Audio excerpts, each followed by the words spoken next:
Para a formación dunha duna precísase fundamentalmente a forza do vento e a presenza de obstáculos, que en moitas ocasións son plantas. A formación das dunas secundarias, que son dunas de maior altitude que as primarias, que veremos máis adiante, débense fundamentalmente á presenza desta gramínea que temos aquí, que é o feo. Esta planta ten sistemas radiculares moi extensos e profundos que chegan incluso aos 2 metros, o que constitúe unha importante adaptación á escaseza de auga, e alcanza unha altura de entre 60 centímetros a 1 metro, de aí o seu papel primordial na fixación de area e formación destas dunas.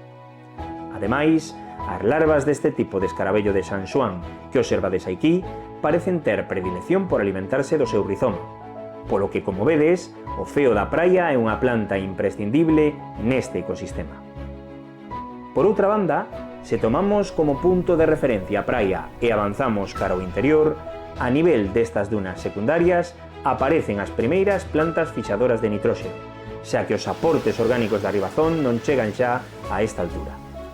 Este papel o desempeña fundamentalmente a lucerna das praias, unha pequena planta pertencente á familia das leguminosas, pero que se diferenza das súas curmás de zonas de pradeira e herbeira por presentar folliñas máis engrosadas e peludas e unha característica cor verde agrisada que, como sabedes, son estupendas adaptacións para vivir aquí. Outro habitante desta zona con adaptacións similares é a carrasca de San Xoán, co seu tacto tan peculiar debido á súa pilosidade. De feito, o seu nome en castelán, algodonosa, danos unha boa pista. Como podedes observar, a cor é tamén verde agrisada, neste caso con tonos brancos, novamente cunha razón adaptativa. Todas estas características permítenlle resistir incluso en zonas de gran exposición ao vento, podendo atopala tamén nas dunas primarias.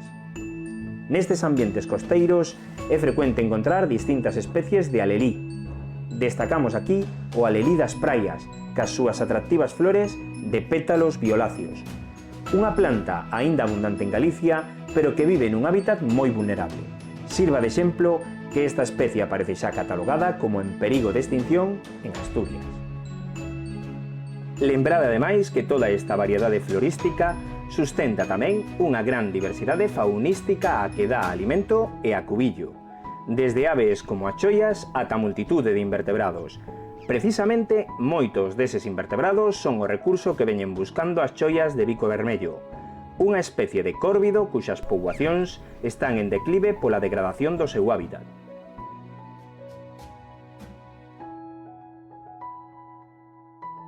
Un dos seus lugares preferidos son xustamente estes que estades a ver. Polo que aí tedes outra razón máis pola que respectar os sistemas dunares das nosas costas. Tamén é habitante habitual das dunas a carroucha galego-portuguesa, un escarabello de cor negra brillante moi activo polo día e que pola noite vive enterrado. Aliméntase de restos orgánicos e distribúese por todo o noroeste peninsular, ao longo de Galicia e do norte de Portugal. Pero volvendo á botánica, sen dúbida algunha, unha das xoias destes lugares, que pode aparecer tanto nas dunas terciarias como nas secundarias ou nas zonas de transición entre elas, é a embigueira da praia, unha pequena planta de aspecto glauco e flores brancas. Presenta uns froitos moi curiosos, como vedes aquí. Se vos fixades ben, veredes que ten uns ganchiños cuxa función é aferrarse ao pelo dos animais que pasen polo seu lado. É un endemismo da beiramar atlántica da Coruña, que está fortemente ameazado pola presión humana sobre estes areais. De feito, son xa numerosos os enclaves dos que desapareceu, como Corrubedo, e nos que está a un chisco de acontecer este desastre, como Doniños. Así que respectemos o hábitat no que viven todas estas especies, e un bo xeito de facelo é evitar andar polo medio das dunas.